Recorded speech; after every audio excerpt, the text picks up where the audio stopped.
Corey Taylor, the man himself. Hey, what's up, man? How you doing? I'm doing very well. How are you today? I'm actually not great, to be honest. I woke up, had a rough night's sleep, and I woke up not feeling well. So, how's everything going with the neck and the healing and the taking it easy? I mean, the neck's been okay the last couple of days.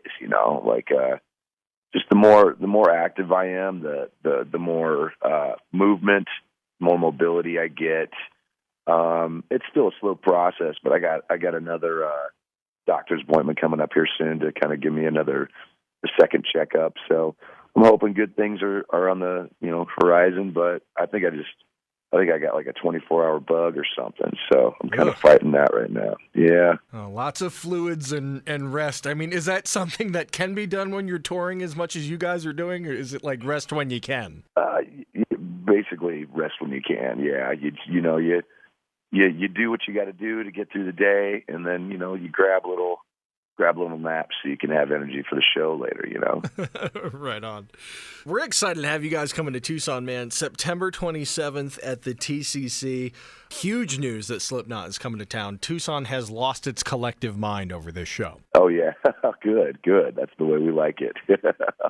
It was fun to be able to mention that as news, because it seems like you guys are always in the news, and you especially, you're an outspoken guy, and I think everybody loves that about you. Whether it's Trump's anti-Slipknot message that he has, or now, what was it, Glen Benton. A lot of the online rock mags, I think, took a quote out of context, but basically said, "Blow me, Corey Taylor," was his line today. I don't know why I'm the biggest target now.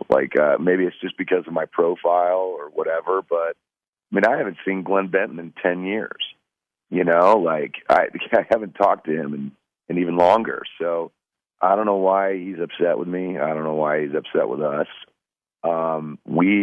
We take out the bands who submit for us, man. It's just that simple. I mean, out of respect to him and what Deicide has done over the years, it's like, if you talk to somebody, it wasn't me, and they sure as hell didn't talk to me, because I would have tried to do something, You wake up every morning, and on any given day, there could be a Corey Taylor story out there, right? Yeah, it's getting pretty old.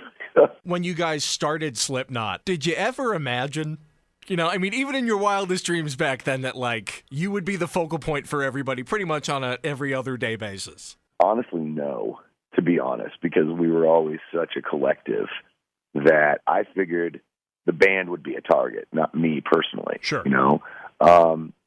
But then over the years, as I became a little more of the spokesperson for the band and became more of the, kind of stepping out and making sure that, somebody was representing us in the media and whatnot and keeping things straight, I think that's where, the target kind of started to get tattooed on my back, So, I mean, it is what it is. There's pros and cons with it, and you deal with it the best you can. At the end of the day, not everyone is going to like you, and you have to learn that. If you think everyone's going to like you, you need to get a helmet, because your life's going to be really sad. Through the years, what has been, if you had to pick a favorite, what would be your favorite mask? Oh, man. I was very fond of my last one, the All Hope Is Gone one. I like my new one right now, though, that it's actually 3 pieces, so I can kind of take it off in stages. And it kind of looks cool, that the audience gets a really cool pop out of it, but over the years, I've really tried to concentrate on function over fashion, really. Right. Because being the singer, obviously I can't do something cool like, an executioner's mask or something, because I got to get the mic to my damn mouth. So I've had to try to, play around with stuff and adjust it accordingly. And it also kind of comes down to where I'm at in my life, and with this mask specifically, this one was a little more emotional to put together. So I'd say between All Hope Is Gone and this one, these are my two favorites right now. And now, with you guys being on the road, have you had any chance to catch or follow up on any of the Olympic action going on right now? No. I know that I think the women's Olympic soccer team is playing Colombia today to close out her box. Is that right? I mean, it sounds inappropriate, but could be accurate. Well, I mean, right? I mean, that's the way I read it online. I was like, Did somebody spell check that? Yeah. That's clearly a little over the top there. If you'd be willing to hear me out, I'd like to offer up 9 events in the what I would like to call the Slipknot Olympics, and you could tell me I'm listening. which band member would get gold in each event. I'm listening. All right. Say, let's start off with gymnastics. I feel that would be fierce competition.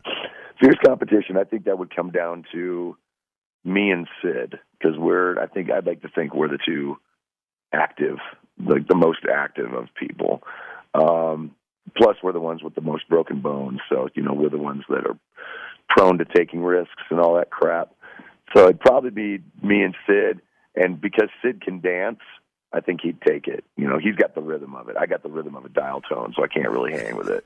All right. Next event would be wrestling. Wrestling. You know what? I'm going to go with clown, because once he gets his mitts on you, like, you're done. Like, he just he overpowers you, and then he puts his clown on you. Like, it's over. Like, there's just no way to get out of the clown. The clown gets you, you're toast. Shooting. Oh, you know what? I would put that between Jim and Mick. Those guys are quite experienced when it comes to like the marksmanship and stuff. I'll give Jim the slight edge, even though they're both quite adept at it. I'll give Jim the slight edge. How about golf? I know a lot of you guys are big golf enthusiasts. Chris Vane, without even any hesitation. Chris Vane, that dude has played pro-ams for money. Let's put it that way. Okay. He's a maniac. Yeah, he's really good. He was the one that was trying to show me how to golf and stuff, but I have absolutely no patience for it, and I broke all my clubs and buried them in a hole somewhere on my property. You might grow a golf tree now, right? That's how it works? You know what? Think.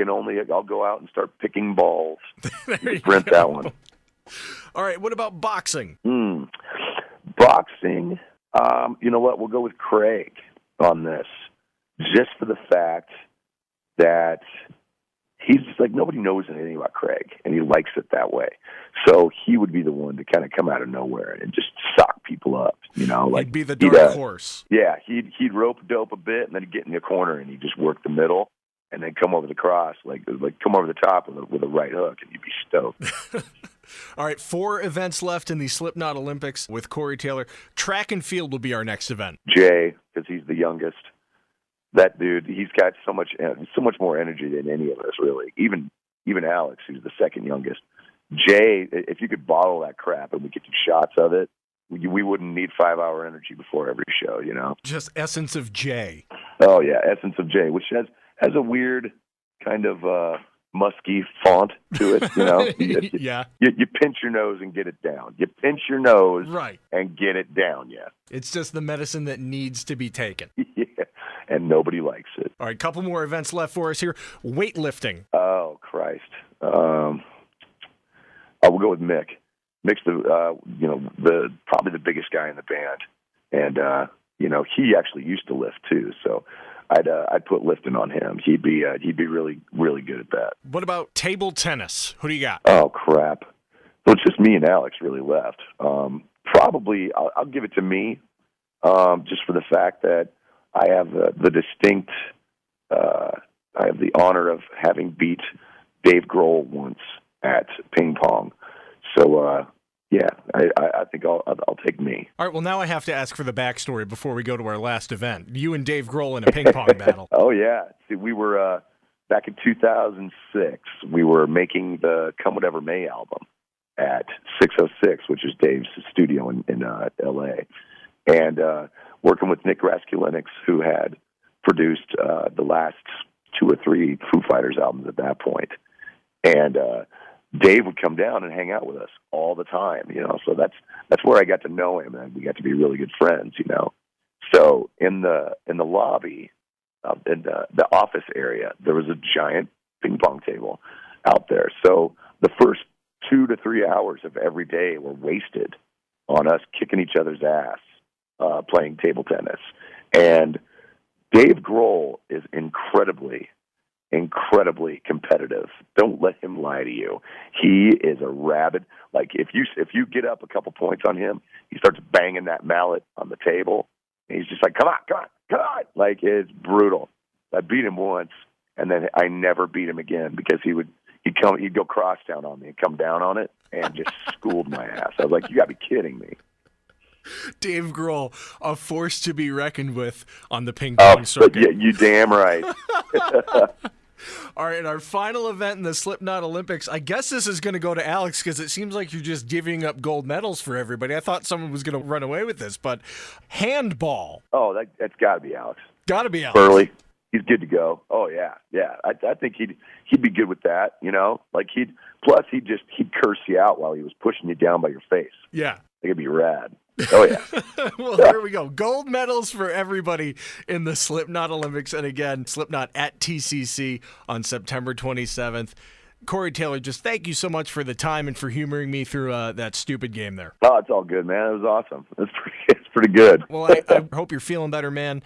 You beat this bug. The neck gets better, and we'll see you guys in September. Looking forward to it, man. You can take it easy, yeah? All right. Thank you, Corey. Have a great day. All right. You too, man.